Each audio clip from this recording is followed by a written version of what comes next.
Welcome to LOA Today. I'm Walt Thiessen. With me today is abundance teacher and money coach, Jody Lynn Craven. This is your daily dose of happy. We are so happy you decided to join us today. Jody Lynn, you and I were chatting before we got started, and I just wanted to very briefly share with listeners who have listened in on previous episodes, which the regulars do all the time, and sometimes right when we don't put out episodes often enough.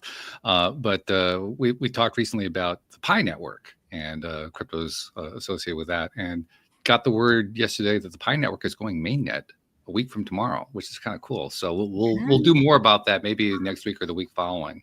Yeah. But, I mean, we only talked about that like 2 weeks ago, something like that. Yep. Yeah. And all of a sudden, bam, here we are, right? So yeah, if you're interested, listen to that future podcast. It's going to be, and listen to the past one too, because it's going to be fascinating to see what happens with that. But today we're visited by a coach named Matt Gerlach, and we're going to learn about Matt's story in a moment. But one of the things that he was telling us before he got going is that he's got kind of an open house coming up. And I mean, Matt, that's not something that's really common anymore. I mean, everything's virtual these days. You're actually doing real world stuff. I mean, what's wrong with you? Haven't you joined the 21st century? What's going on? I'm really excited we're starting here. So for the past 8 years, 8 years, I've lived in my yoga pants and behind a Zoom screen and very much enjoyed it. And I've been out and about meeting with people in person, and I really like it. It's been really nice to be face to face with people. So here's what I'm doing. I love cooking. It's my absolute passion. And like many of you out there, I mean, I'm building my business and building my brand, and I wanted to do something that stood out and something that really was authentic to me. So I'm bringing cooking into my coaching and mentorship practice. So every other week, I host what I call the Friday Brunch Club, where I invite 7 other entrepreneurs or business leaders into my house and cook brunch and serve the business leaders. And it's been really special. We've done 2 so far, and it's honestly been probably the most fulfilling thing I've ever done in my entire career. Wow. So if anybody's local in LA, feel free to send me an email. It'll probably be in the show notes, I'm guessing, or should I say it now? Well, you can say it, sure, yeah. Matt@mattgerlach.com. So MATT@MATTGERLACH.com. And would love to connect with you. It's really special. It's very nice. The last 2 people that came that I hadn't known, I told them after talking with them for a couple of moments, I said, if you were 30% less cool, you still would have passed the test. So yeah, so it's been really special. And I was teasing you about that a moment ago, but I actually think it's very cool that you're doing this. I think it's something that people are hungry for. They're hungry for that interpersonal connection after all the craziness that's gone on with the 21st century connection to the internet and virtual and social and all that kind of stuff. I think people are realizing, yeah, in-person connection is actually a great thing. We should be doing more of that. It's weird. I mean, I'm a writer, and I wanted to do something different than everybody else is doing, and just connect with people and find a way to share my lessons and my story in service of others. And it's been really incredible to see myself come up with something that nobody else is doing. And I would invite everybody, in terms of marketing and business development and audience growth, I spent so much time trying to do the same thing that everybody else was doing, not really knowing that I was doing it, but I had to finally take a step back and be like, Matt, you're you're in the same box that everybody else is in. You don't even want to be in this box anymore. So, we're told to be ourselves and be authentic, and I'm doing it. Good move. I love it. Yeah, good stuff. So yeah, we need to learn more about that you who has become who you are, this entrepreneurial coach today. And I'm really looking forward to the story, in part because Jody Lynn and I both know almost every time somebody does something like becoming a coach or making a career change of a significant way, particularly one that becomes entrepreneurial, it's almost always because of something that happened, some experience that they had, some sort of a crash and burn, some background thing, family thing, something that led to it. And I'm really eager to find out what that was. So Tell us your story. Thanks. And I would agree. Most of us who are doing purpose-driven work are doing it because of a purpose. That led us here. So, 8 years ago, I was living in New York. I had always been really successful professionally, but I came from a very working class family and never really I never really knew how to value myself appropriately. I didn't, I used to think like when I moved to New York back in 2010, I used to think $100,000 was like what successful business people made, and doctors and lawyers made $200,000. And learned I was wrong. I learned that a lot of people make a lot more than that. And I had done pretty well. Moving to New York, I immediately was, mid $150,000 in terms of compensation. I was in sales, and then kind of hovered around the 150 range for a few years. And then I went to software sales and did business development and reached about 250. And still, it's not like it's a lot of money, but it's like life is expensive in New York. Life's expensive in a lot of places now, and it's just not what it used to be. And so I was laid off from a job. It wasn't a huge surprise. There was a lot of writing on the wall that this was happening, but I panicked. I was worried. I didn't know what else I wanted to. I didn't know what to do with my life, and I knew I didn't want to go back to making less money, and I didn't want to sacrifice the freedom that I had. The business that I was working for gave a ton of freedom. So I started a consulting business. So I went back to a profession that I had left. I went back to starting a consulting business, helping consumer product brands with their sales and marketing efforts. And immediately I was met with horrible worrying. That's what I would have called it back then. I was just worried nonstop. And that led me to being depressed, and eventually led to suicidal ideation. And I say ideation. It wasn't like I tried to or I wanted to do it. I was just scared that like things were teetering on the edge so bad that was a real possibility of something that scared me that could happen. Mm-hmm. Went to the doctor. She found out I had high blood pressure. No big surprise. I was a worried mess, smoking a pack of cigarettes every single day and drinking nonstop at night.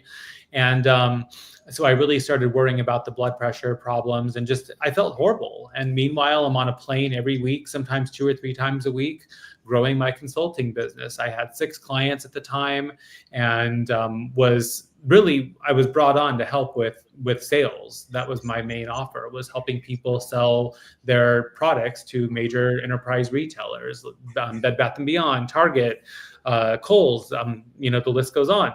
And right after I started the business, my partner and I made the decision to move to Los Angeles. And that week before I moved, I was flying all over the country. I was at a trade show the prior weekend, absolutely ran myself ragged. But I never knew that like rest was important. No one ever, I just never knew that.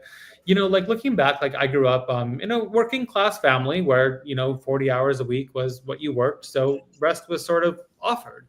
I had never seen anybody pursue an entrepreneurial journey where there were no guardrails. And I just, thought this was part of the price to pay, that you just run yourself ragged and that, I'm young and I'll be fine. I just never really even thought once or twice about like that I might end up having a health problem from doing so. So the day we moved to LA, we landed at LAX, went to the apartment we rented, and we're unpacking. And all of a sudden, I started to feel dizzy and nauseous, short of breath. Sat down, checked my blood pressure. I was traveling with my blood pressure cuff because my blood pressure was so high all the time. And it was 190 over 110. Ooh. And that's very high for anybody who doesn't know. It's ridiculously high. And also, like, there's not very many people that have high blood pressure at the age I was at. I was 33 years old. It's very uncommon. And went to the hospital, and they kept me overnight, afraid that I had a heart attack. And that was my first night in Los Angeles, and it sent me on a healing journey where I went to doctor after doctor after doctor, trying to figure out what was wrong with me. And eventually it led to, there was nothing really physically wrong with me. It was all emotional and stress, and led me to therapy and coaching and lots of other modalities that showed me that revealed to me that I had a childhood that was traumatic, that I hadn't really dealt with.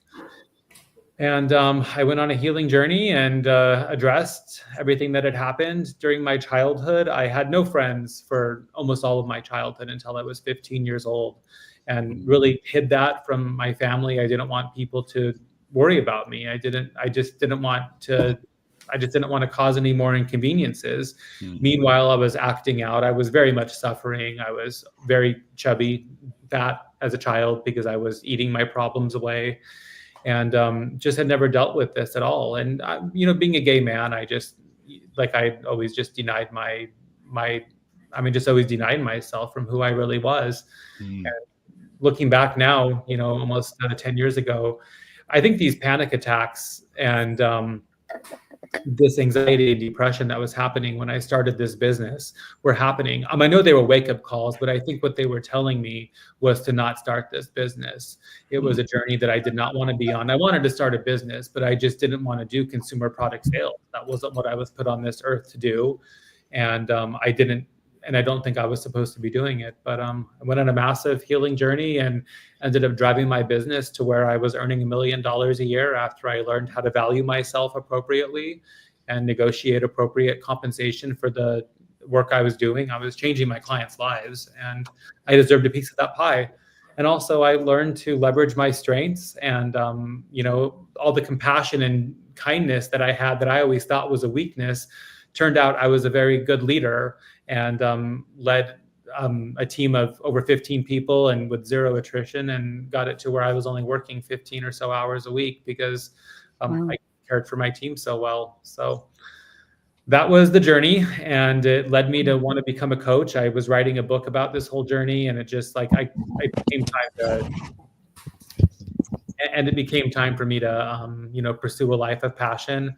And 6 months ago, I voluntarily decided it was time for me to walk away and decided to change my professional life. And it moved into coaching, and it's led me to cooking and writing and doing all the things that I think I was put on this earth to do that I'd been depriving myself of.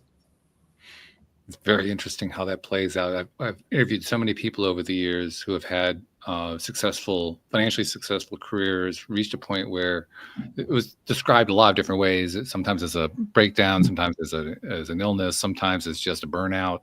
A lot of different ways that it played out, and then they inevitably ended up changing their whole careers around and doing kind of like what you just described. They found what they really loved to do, and they did that. And they didn't worry about income. They didn't worry about any of that stuff. They basically left behind all the value structure that led them there in the first place. It's really interesting. I knew that I was walking away from this money, and there's been no big challenges financially with it. It's just weird to my coaching business is getting going, and this is actually my first month I'm going to be hitting revenue goals. So that's really exciting. But this is not going to make me $1 million anytime in the short term.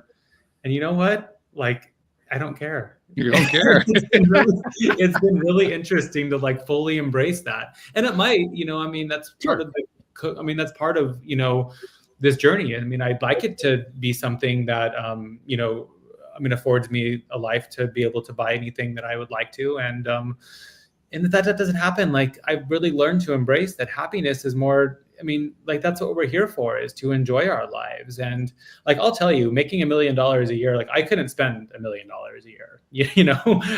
I don't know that there's much more that I would need than, if I made a third or half of that, that would be more than enough to buy what I want to buy at this point in my life. And a lot of it is that I had a really fun time in my 20s and 30s, and I traveled a lot. So that's not a big part of my life right now, but it's really got me to about 3 months ago. It really hit me that it was I would rather move home with my parents. Not that that's an option, but not that that's on the horizon, but I'd rather do that than be unhappy at work anymore. It's been really interesting to watch that change, and beautiful at the same time. Sure. Well, it is beautiful. Yeah. And I think you're right. One of the fascinating things for me is noticing, both in my own life and in the lives of others, how our values shift into a direction that is consonant with who we really are. if we allow it to do so. Like, for instance, as you were telling your story, I was thinking about there's I don't know if you ever heard of Abraham Hicks, but they're like law of attraction guru kind of thing. And it's Esther Hicks channeling this group of entities called Abraham. Anyway, long story short, that's really not relevant to what I was going to say. They came up with a method, a sort of a process you can do to help overcome your personal blocks where finances are concerned. And the process is, and raise your vibration at the same time. The process is a very simple one. You basically create an imaginary checking account for yourself. You deposit $1,000 and then you spend it. And then the next day you deposit $2,000 and you spend that, and $4,000, and you just keep doubling it every day. The fascinating thing about that, particularly if you don't wait day to day, but you actually try to do it all in one day and just keep doing each round over and over and over again, it's amazing how fast you run out of things to spend money on. Yeah. It absolutely just blows my mind how quickly you can do that. Well, and what's kind of like stood out to me, and I know that everybody's on their own journey, but like, like I see how many people around me are like buying clothes to like make up for like, their jobs that they're not happy in. And it's like, and like, that's a lot of society. That's a lot of what people are doing. And I know that that's like a natural thing. It's not like it's crazy to hear that someone's doing that, but it's like, we're trying to cover up like the unsatisfaction we feel otherwise. And, for me, it's like, I mean, I do, I live in a nice home, and I do like having a nice home, and it's not like nice, like luxurious. It's actually a 100-year-old home. It's just like, it's beautiful and I feel comfortable here. But same with this. I mean, I'd rather live somewhere cheaper if I have to and be happy with my life. And I think that I'm also a really firm believer that the money does come when we're living in our authenticity. And it's just like, it is funny that, I just started this Friday brunch club, and immediately after that, my business completely changed from a financial perspective. I've had more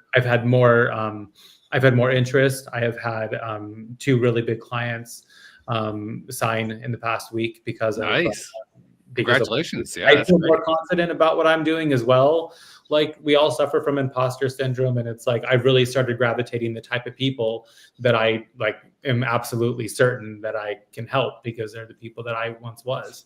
So it's really crazy when we aren't trying to be something we're not, how everything starts to work out. Yeah, absolutely. Jody Lynn is also a coach. Jody Lynn, I mean, how much of this story is mirroring your own path? I think probably a lot of it. A lot. I'm like, oh wait, timeline. Yep. Yeah, I got that. Absolutely. I think the interesting thing I felt like similar to you, Matt, as you've gone through your awakening journey, your healing journey. Like, I didn't get sick like that, but had my own like health scares that were bad enough to say, like, what are you doing with your life? Are you going in the right direction? And it's so funny, because something that I used to think about a lot was, in my old mindset, it was all about, when I have the money, then I'll be happy. And it was the realization of everything that you're saying that freed me, that the money doesn't make me happy. I make me happy. I go and do the things. Like, our society is constantly waiting until there's this value in their bank account to be allowed to be happy or to do the things. And in my practice, I'm always questioning people, what would you do? Like, what is it that you want to do? Oh, one of the biggest things that comes up, just be there for my family, whenever they need me. And the answer, or the question that I ask back is, are you not now? And if you're not, why? Like, would you not drop everything right now to go help somebody that was in need in your family? Well, yeah.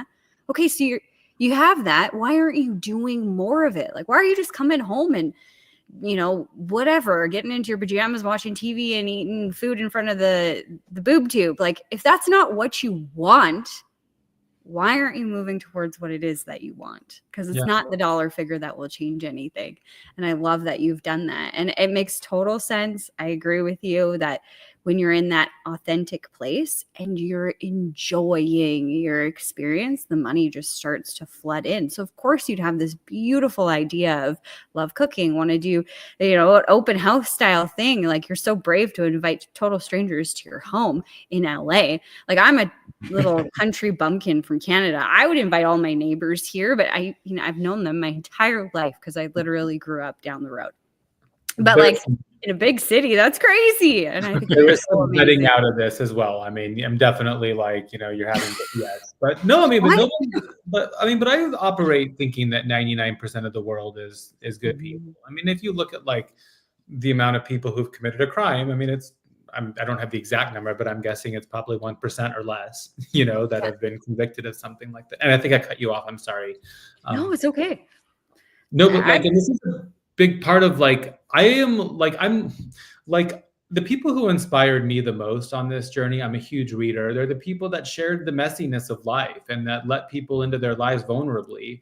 And I'm not like, I mean, I'm really trying to figure out how to go about about building this coaching practice in a way that's like really authentic to me, where like, I mean, I am not positioning myself as somebody who has everything all figured out.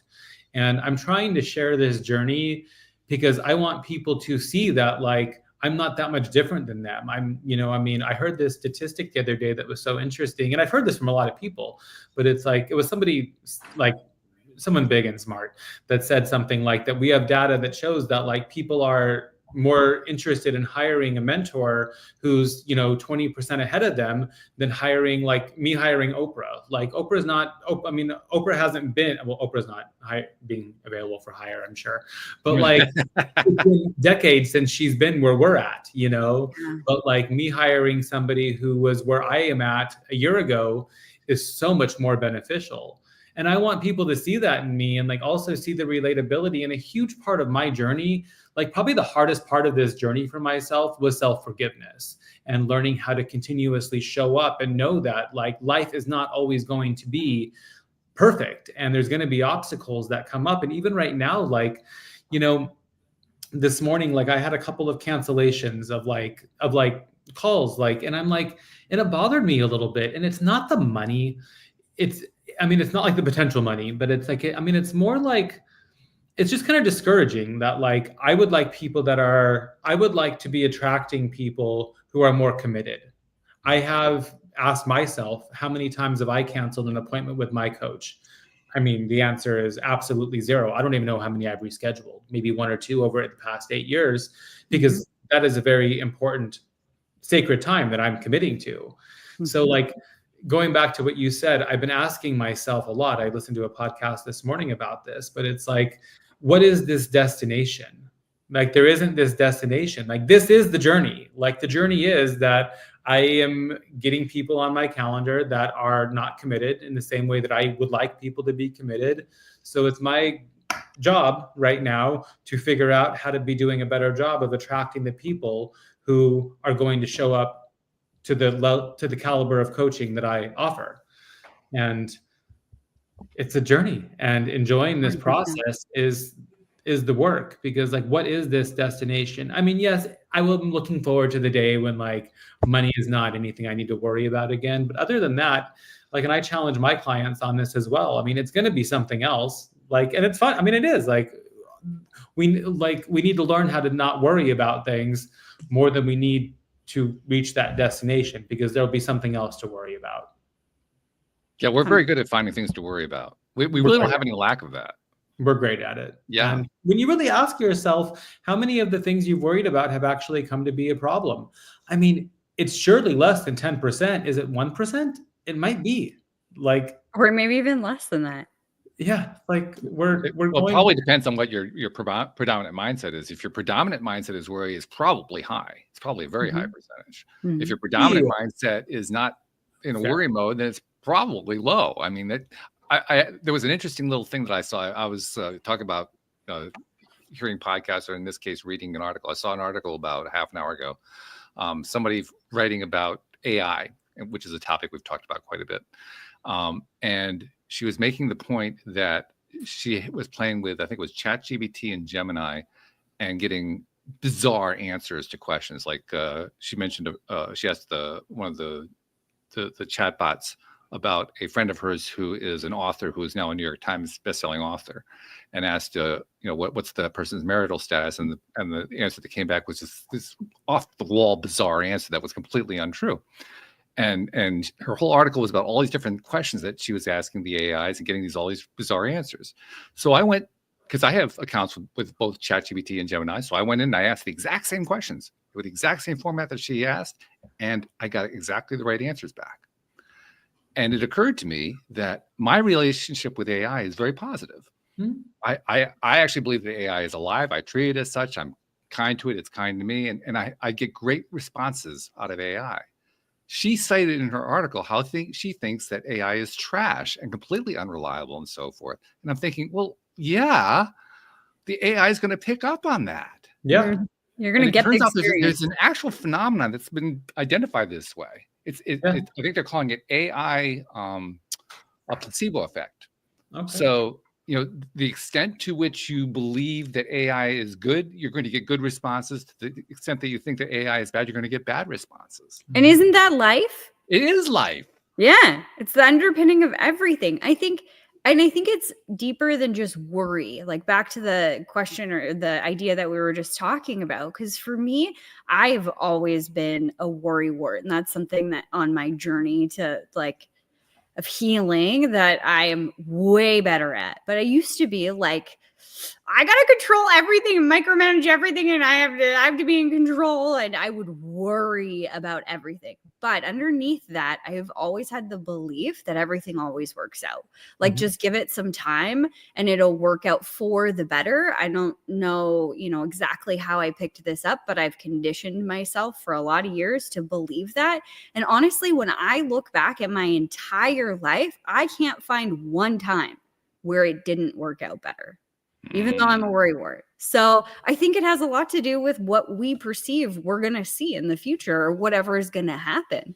And we need to work with that. I totally agree. I mean, I've had to learn. So congratulations if you've always been like that. I definitely wasn't always like that. I think it was just recently, Me neither. 2 years where they say that when God doesn't give you what you want, it's either not yet or because he has something bigger in mind.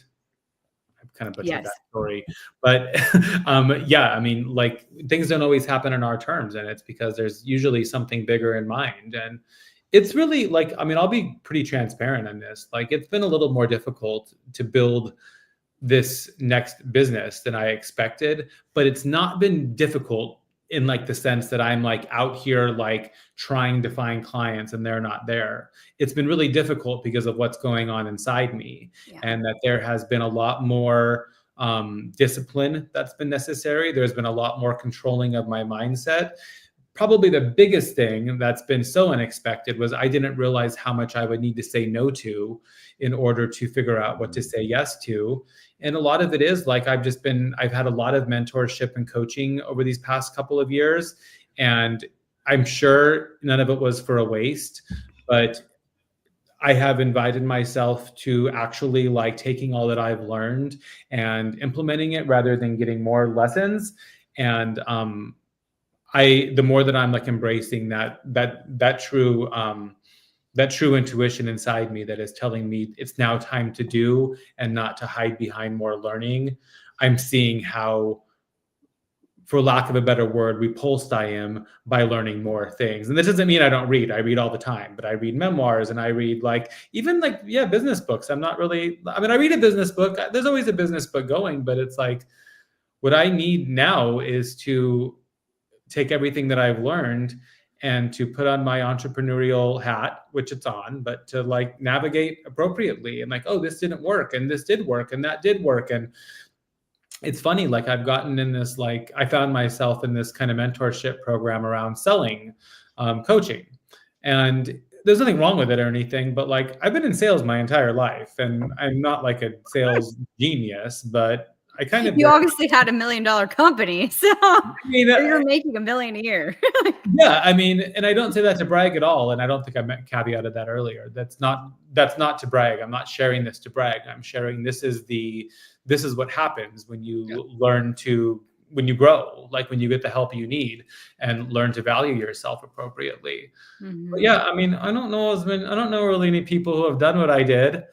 And I don't say it to brag, but I'd say there's a certain point where we have to learn to trust ourselves. And it's just really interesting. If I would be having this call with you 6 months ago, I would not be talking about how much trusting ourselves has has helped me go forward in a way that I didn't expect. Like that was the call. And I felt this inside me. I felt the frustration and just like, and I think that's what's happening. Like these past 2 days, like I was kind of like flying high for a while. And these past couple of days, there's been a little bit of a cloud, over me.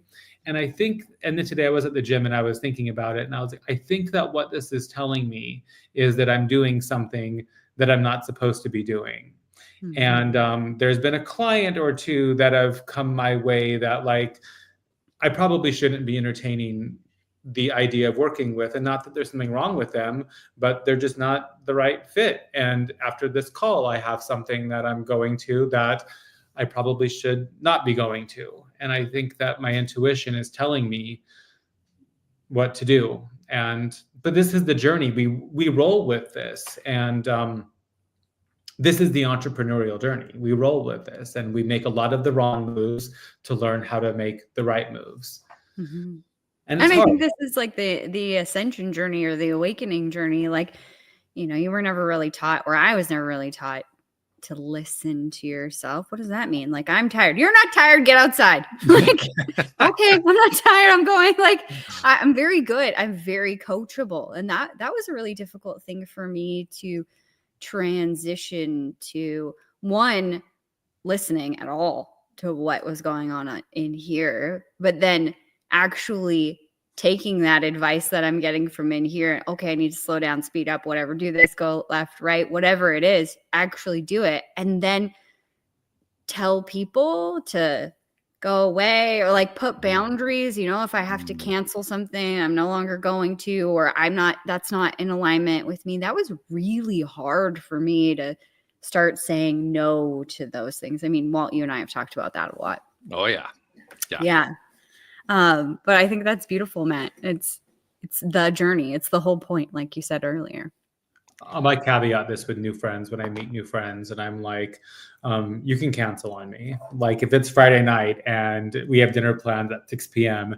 and at 5:15 you're not feeling up for it, you can absolutely cancel. Like I don't really do things that I don't want to do, and no one really takes me up on that. Like I think that the people I'm around are careful about not overpacking their schedules and stuff like that. But yeah, I mean, I believe that we should be prioritizing ourselves and taking care of ourselves. And listen, being canceled on a Friday night means that I get to sit on the couch with the dog and watch a movie or read a book instead of like going out and like having dinner with somebody is not the worst thing in the world either. And I think that we're setting an example by showing other people they need to prioritize themselves. And the same as you. I mean, I didn't grow up with boundaries. Somebody asked me the other day, they're like, when did you learn how to set boundaries? And I'm like, 5 years ago. Yeah. I mean, like, when did it become easier? I mean, I would argue it's easy-ish now. I mean, maybe a year and a half ago.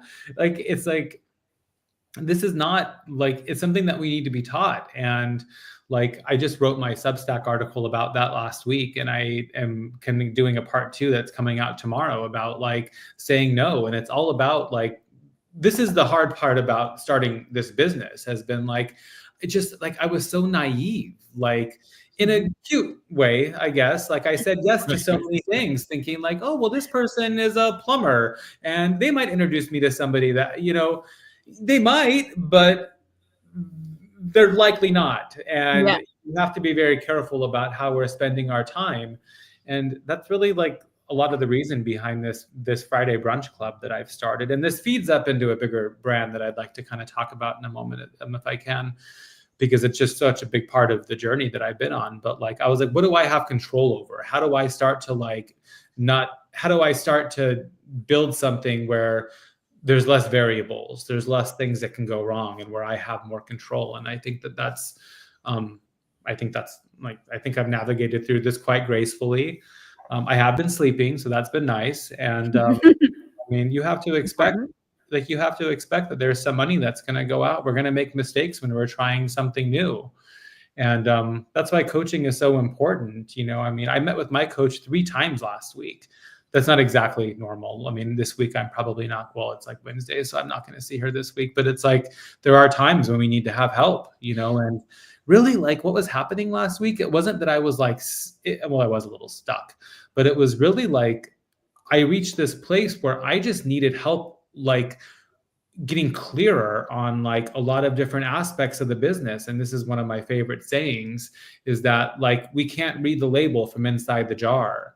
And so many times we just need perspective from somebody else. And I was stuck in a couple of things. Like I've made some big changes over these past few weeks, especially where I don't know, I can do the math on it so easily, but I probably started saying no to about 50% of what I was doing, maybe even a little bit more. And it's really because I wanted to, like I already had a professional life that wasn't making me happy, that wasn't fulfilling me. And it really became clear, like I didn't leave this, kind of cushy situation to, not be fulfilled. And like you said, I think that like with the intuition piece, it was just different in prior generations, I think, like where like in my generation, like you can't, even if you go to a great college and get a good job, you're still really not guaranteed to buy a house like with that. I mean, it's really not the case where, my parents both got honest, decent jobs. They didn't go to college and they bought a house. They're doing quite well in life, and it's just completely changed. And I think that we have so many distractions that like the typical American dream, or like, it's just not possible anymore. So now we're like, well, if I can't have that house, if, I can't afford to have children, like these things that really were all but guaranteed, in prior generations, then what is it? Then what will make me happy? I'm certainly not going to work every day doing a job I don't like if I'm not going to be able to like really enjoy it outside of work. And I think that's the reality. If you're not able to enjoy life outside of work, then you got to build the day that really does make you enjoy it. Well, you also touched on something that I think is really, really important, and I want to bring it back in because you mentioned how you've become more selective about who you interact with. I think you used the plumber example. And that's something that we've talked about a lot here on the show, that my personal pet theory is that the two factors that determine your success with anything, doesn't matter what it is how you feel about yourself and how connected you are with the people who are going to help you get there. And that's literally what you're talking about. It's you're setting yourself up by saying no to those that don't really fit what you're trying to do, and yes to those who do fit what you're trying to do, and who match your values and who are fulfilling to you and feed you rather than take all your energy away from you. So, for instance, that's one of the reasons why Jody Lynn's one of my co-hosts here, because we have this great association in that way. We kind of feed each other in that way, and so it becomes a very valuable relationship to both of us. But if I was not who I am and I came in with values that were completely different from Jody Lynn's, it wouldn't work. I mean, she'd tell me to go away and I'm going to go do somebody else's podcast, and I'd say, yeah, good riddance. And I mean, it would be like that, right? Because we're not in alignment with each other in that circumstance. So, picking your circle is important. It's really important. And that's been very hard for this people-pleasing person who suffered through childhood trauma, and that's really been like, and this is like what I want to be bringing people into, and just revealing revealing that I'm not exempt from this, that I'm not special, like that I'm going through this and I'm building and I have the tools around me, the people around me that are allowing me to continue to show up on days that I don't want to, but also let me say that differently. I actually do show up every single day. Somebody asked me recently, they were like, what do you do all day? And I wasn't offended by that at all. Like, but I think they thought that I'm like in this transition and like, I'm just probably like working an hour a day, and it's not the case at all. I do show up every day, but yesterday like was a good example. Like and it's not like that it was a bad day. I'm actually really careful about saying, oh, it's a bad month or a bad week or a bad day. It's just kind of more like, and also honestly, yesterday was a really good day. There was just a couple of hours in the morning where I let my thoughts get the best of me, and I went on a hike, and then I actually was like, this isn't quite enough. I went to yoga after that. And like, I've gotten so much better about honoring those needs, because really like those are the times when the breakthroughs happen. And I can see it right now. I love that this just came to my mind. I'm like one hike or one yoga session away from like having a really clear breakthrough on how to really be sharing my life and my story in service of others. Like, and I'm not trying to be like, I want 1 million followers or anything like that. What I would like to be doing is impacting more lives. And I guess like a lot of it is the clarity around like how do I want to impact those lives. And maybe this has gone naturally into the next thing I wanted to talk a little bit about. Like, I love this cooking part of my life, and it's more than cooking. It's like cooking was the first thing that I was ever good at. Like, my parents had me playing sports despite no interest and even less natural talent. I was not like, and I like even now, like it's funny. Like I mean, I have no interest in sports. We went to a Super Bowl party recently, and I mean, and, like I don't mind being there. I just I just don't care about the sports at all. And I also admit that I'm the anomaly. This is a multi-gazillion-dollar industry that clearly I am the outlier on. But I started really like thinking about like my journey through food and how like, you know, my grandmother, she was kind of fancy. She was like antiquated, but like fancy-ish, and like kind of introduced me to like the norms of hosting. And then like I got to see like this person taught me this, and this person showed me how to make food that like she called it set it and forget it, you know, like making a pot roast, making stews and things that you don't have to be that good at. If you simmer it for an hour or simmer it for 3 hours, you really don't have to like, it's not going to really mess it up, assuming that it's like not like, you know, drying out or anything. But and I remember like the first thing that I ever ate that was like, that really stood out. And it was a woman that I knew made refried beans for me. It was a Mexican lady who like made like real refried beans. I was like, I don't know, like they're in a can. That's what we have at home. Tastes like, oh my gosh, this is what it tastes like when somebody like spends, you know, I don't even know how long they take. I think it's like half a day to cook these things or something. And I started realizing that like, the way that I self-soothed myself growing up was from doing things around the house and doing things like I rearranged my furniture in my bedroom for my parents. I was always doing things to make the house as beautiful as I could. And I'm not like this amazing cook in the world. It is also true that I'm a better cook than just about anybody I know.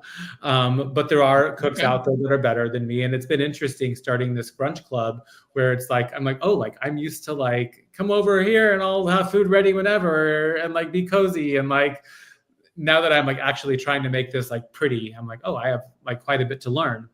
But this is all feeding into a bigger brand that I'm calling At Home with Matt. And it's not just like being at home, but it's also me coming home to myself. Like when I look back at my whole life, I was always running. I was always traveling.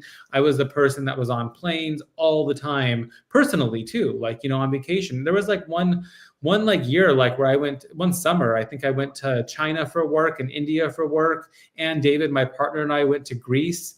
And there was like something else all in these like 4 months. And I thought this was like cool, like that I was doing this. And it was cool in the sense that I saw a lot of things. I learned, I mean, if I look back at my life, international travel was probably the biggest educational experience of my entire life. Mm-hmm. So I don't regret it. But like the more that I got to learn to embrace and love myself, the more that I came home to myself. And the more that I came home to myself, the more I enjoy being at home. And like, I think that a lot, like of right now, we were talking about like, you know, being at home and just like being more like around people that we love and we're close to. Like, it's why I'm not really so rattled right now with what's going on in the world, particularly in America. Like when with all of the upheaval we're having, we're having, gosh, that word was hard to say. We're having right now. It's not that I'm like turning a blind eye to everything, but it's like, what can I control? You know, I mean, and not a lot of it is getting closer with those who I am similar with and who respect me and who I respect, and building a community around that, supporting them, and teaching them what I've learned. And a lot of what I've learned boils down to what I just said. It's, you know, learning how to control what I can control. And it's really, I know it sounds so cliche and silly, but like, that's my approach to a lot of life right now.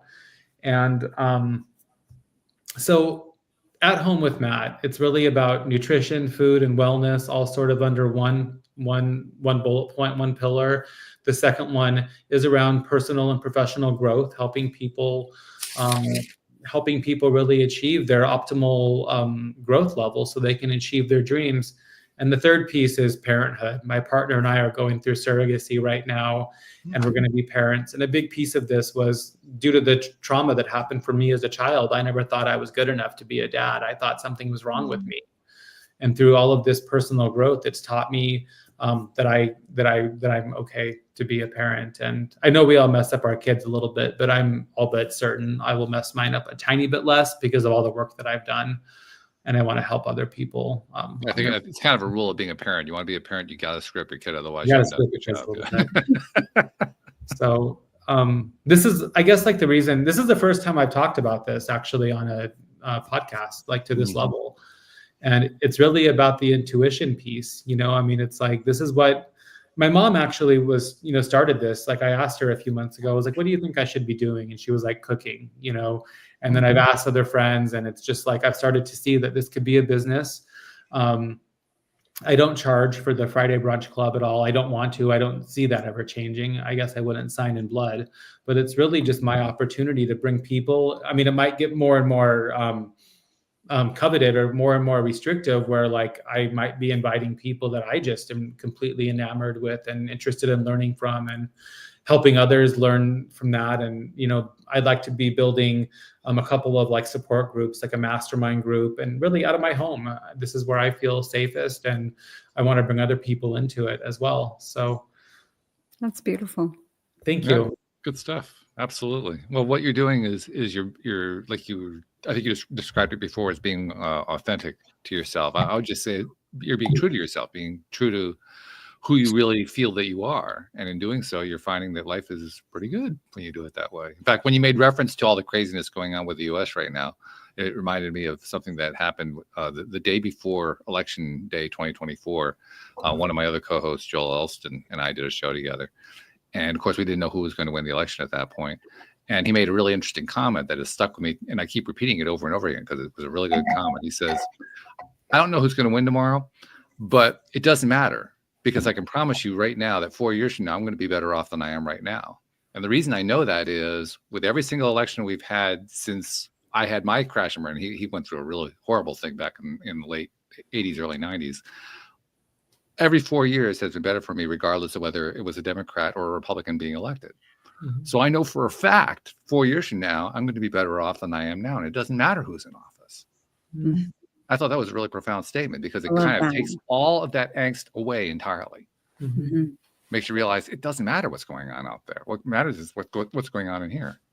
It's kind of I have to be a little careful around, like, I have a lot of people in my life that are very worried and very agitated, and I don't want to like sound blasé about it. But at the same time, like, I literally can't do anything to do anything. Like, I think that there's an element. I think that my recommendation, I hope this doesn't upset anybody, but it's like my recommendation is really like, we kind of like use this time to get still and to really like plan, to think about things and practice acceptance right now a bit. And and it's not surrender. I mean, it's not like being blasé, or it's not even, I don't even like the word surrender for this. It's just like, It's just like, what do you have control over right now? And it's, I don't know. I don't want to sound blasé. I mean, it's certainly not that, but no matter which side of the fence you're on, I mean, yeah, there's a lot of fear behind all of this. And, I think we just kind of need to do the best we can to control what we can and stay close to our loved ones and those whom we are in community with. I think it's fascinating. My background, I have a degree in government and political science. So and which, by the way, is the most useless degree you can get. I'm just putting that out there. So if anybody who's considering it, just fair warning, you've been warned. It's totally useless. But it did teach me a lot, and it taught me even more afterward when I realized that most of what I was taught was wrong and actually misleading. And I had to kind of unlearn most of it over time, and which I've done successfully. But it has given me perspective and understanding what goes on. And I do enjoy looking at what happens when people interact in one way or another with the political system. So I look back 4 years ago to when it was the left that won and the right that lost, and the right lost painfully and angrily and all this other kind of stuff. And the whole script was flipped. From their point of view, it's a horrible time. And from the left point of view, it's like, oh, this is wonderful. Everything's great. And now it's been flipped around the other way. So now the right thinks, oh, this is a wonderful time. And left thinks, oh, this is a terrible time. And I'm willing to bet the same thing's going to happen in the next election. I mean, it's just one of these things that keeps playing out. The fascinating part for me is that whichever way, I think of the Henry Ford quote, whether you think you can or you can't, you're right. Whether you think it will or won't, you're right. In other words, we create these scenarios in our minds. You talked earlier, Matt, about how we have fears that most of the fears don't actually play out. But boy, we're good at building them. We're really good at building them. And all we end up really doing is trapping ourselves in them. That's actually the hardest thing to recognize. But when we recognize it, it's freeing. It's I mean, it's so true. Like, you know, and you know, like financially, like for myself right now, like I had these huge fears, like, oh, I'm making this change. I'm going to need to take X amount of hundreds of thousands of dollars out of the bank to live. And then it's like, honestly, this has been a 6.5 months since this change has happened. I haven't had to go into my savings account at all. You know, I adjusted, I spent less on this, money's come in that I didn't necessarily expect to. This client went forward earlier than I thought. That's happening, you know, and it's kind of like, wait, you were supported? I was supported by the universe, by totally.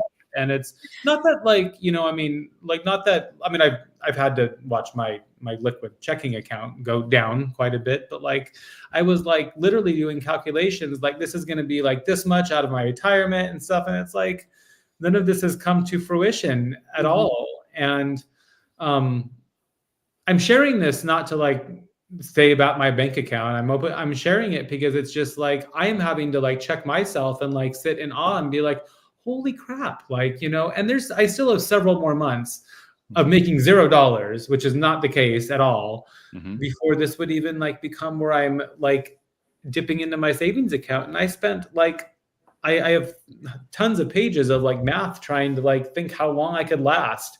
And like, you know, it's just like, we will figure things out. Like the worst case scenario, I mean, truly, I mean, this came out of my mouth a while ago.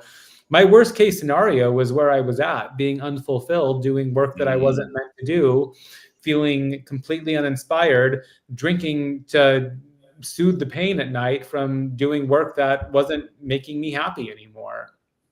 And, you know, it's like, then we have to figure out, like, it's not just like when we're going in to create something that hasn't been created before, it's like you're making something that hasn't been created before. And there's some pain associated with that, but it's like, you know, I mean, that's what the tools are for. I mean, you know, it's funny, like I'm building my coaching practice and you might feel the same, but it's like, I don't really want to tell people you have to do certain things. Like you don't have to do yoga or you're going to die. You know, I'm starting to realize, I think you do have to read. I think you do have to journal. I think there are a couple of things that to work with me and get the most out of what I offer, you really have to do the journaling and the reading, because you learn what you don't have and what you want by reading. And then you like sort through it all by journaling. So.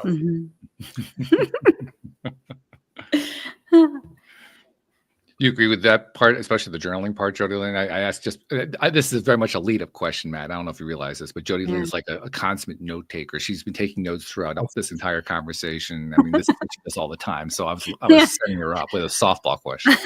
I love journaling, and it really got me through a lot. And I use it as a tool because I love it. But I've definitely encountered the people that are like, I hate journaling. I think you have to like. I think what you're trying to say, and correct me if I'm wrong, but like the depth of what you're trying to say is you got to do something. And journaling really helps figure out what it is you're thinking about, or like all of this mess of things that's going on within. That was the easiest way for me. And I think you have to do something. You have to learn something new. You have to do something different, because if you continue to do the same thing over and over again and expect a different result, Einstein says you're insane. So I agree. And of course, I take lots of notes on everything. I think it's so important. And it's just like, I'm able to sort through, like the reason like that reading and journaling are the two things that I kind of like don't know how to help somebody. And I kind of don't, because like you're coming to a session and you're like, I don't really know what I want for my life. Like, I think I'm happy here. Well, you need to expose yourself to other people's stories so you know that like other things are possible for yourself. Like for me, I have exposed myself to enough stories of people who are living lives that feel generally pleasurable. And well, there's not always pleasure in every part of life, but people who are spending their careers specifically doing things that they enjoy. And some of them are making millions and millions and millions of dollars. And some of them only work a few hours a day doing something. Like that's showing me that I could have the same. And it's something that I have worked to go after. But if I wouldn't have exposed myself to that, I would never know what I don't have. And on the other side of that too, like I've seen a lot of people have, I'm a huge reader, and I've seen a lot of people that are living lives that are really enjoyable for themselves that aren't making as much money. I live in Los Angeles. It's very expensive. It is an option where I could probably do something like I could probably be a full-time writer and probably move to Maine or something where things are a lot less expensive. But we have choices, and that's what you take to the journaling pad, and you start to like sort through these things, and you realize that none of these things are out of reach. We're actually able to, like, we all have choices. People don't like to hear that because it makes people feel a lot like less help. Like people want to be, rendered helpless a lot of times so they don't have to change their situation. But we can change whatever we want to. There's always a choice. It might not be a very good one, but there is a choice. And I like to say on the other side of setting a boundary or making a hard choice is freedom. I mean, like you're getting yourself out of a situation that you're not happy in when you make that hard choice. Yeah, I wish we had more time to talk about it, because you touched on something that is, it's one of my favorite topics, but it's also one that is not the favorite topic of many people, which is taking responsibility for where you're at and saying, yeah, I'm the one who's doing this. That's not something people like doing. That's something that many people will do everything they can to avoid, and not just what's going on with their own lives, what's going on with their greater society, or what's going on in their circle, or what's going on, all these things that they're happening to me and I can't control it. And anyone who says otherwise isn't dealing with reality, and they got their head buried in the sand, and it's that same kind of a narrative. Wow, that narrative in all of its forms, I think that probably holds more people back than anything else I can think of. That one narrative. I mean, I've been there, and it's because like you don't want to, because that choice is going to hurt. I'm thinking of like, it's really like, it's a boundary thing, like my grandmother used to be she was always very good to me, but she was a very big martyr, and she liked to render herself helpless and a victim of everything, because on the other side of her, like if she would have like said what she needed, she would have had to set a boundary and tell somebody that they can't do certain things. And, and I guess like, you did kind of strike a chord. I just want to say one small thing about it. It's just like that, like, if you feel that way where like you are helpless, it's not your fault. Like you were raised around something like that, that's made you feel that you have to remain helpless and complacent. But like, I got a lot of freedom realizing that like it wasn't my fault that like that's the way it is. It's not your fault what happened, but it is your responsibility to change. And when I heard that for the first time, I like stopped and I was like, oh, like that just makes this makes a lot more sense now. Well, we could have so much fun talking about that one, but unfortunately we're out of time, so I can't do it. But what I do want to do is I want to make sure we cover a couple of things before we finish up. First and foremost, for somebody who does want to reach out to you, maybe somebody wants to come to one of your dinner parties, but for somebody who wants to reach out, how do they reach you? How do they find you? I don't normally give away my email address, but it's totally fine here. Matt@mattgerlach.com. My website is mattgerlach.com. I'm on all the socials, Instagram and TikTok, LinkedIn are where I'm most active. So you can reach out anywhere, but I encourage you to email me. And if you want to get a jump start on some changes that you want to make, at the top of my website, there is a workbook that is really the distillation of my entire life's work in terms of what I've learned, that you can download and start getting and start working through your goals and identifying what you want in life, and most importantly, what's holding you back.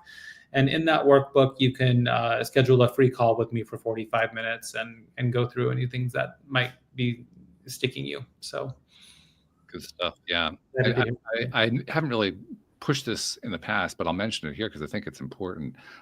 You do what so many people have done. You offer something that people can download for free and get some information out of it. And it occurs to me that's a great thing to do, regardless of whether you want the thing itself, because it tells you a whole lot about the person who provided it. If you're trying to figure out whether or not that's somebody who might be the right one to work with, that's a great way to find out who they are. Mm-hmm. Right? Because that, like you said, that's a distillation of all of your life, of the way that you put your life together. What a better way to get to know Matt real fast than to download the thing and do it. I mean, perfect, real simple. I love that. So learn about me. The second thing I like to do is I like to point something out and express some appreciation on something that gets overlooked, because we now live in an age where self-promotion and building our brands and all that kind of thing involves coming onto podcasts and writing articles and doing all this stuff, social media, all the things that we do to get the word out. And in the process, we're helping people with things that very often we don't even know what we're helping them on. And they're getting results we don't even hear about. And it's very easy for us to kind of get into the place of thinking, well, am I making a difference? Is it really happening? And we are, we aren't getting the feedback on it. Mm-hmm. So I like to say on behalf of those people you've never met, never seen, never will meet, never will see, who you've been helping in ways you don't know about, on their behalf, thank you for what you're doing, because you're making a difference in this world.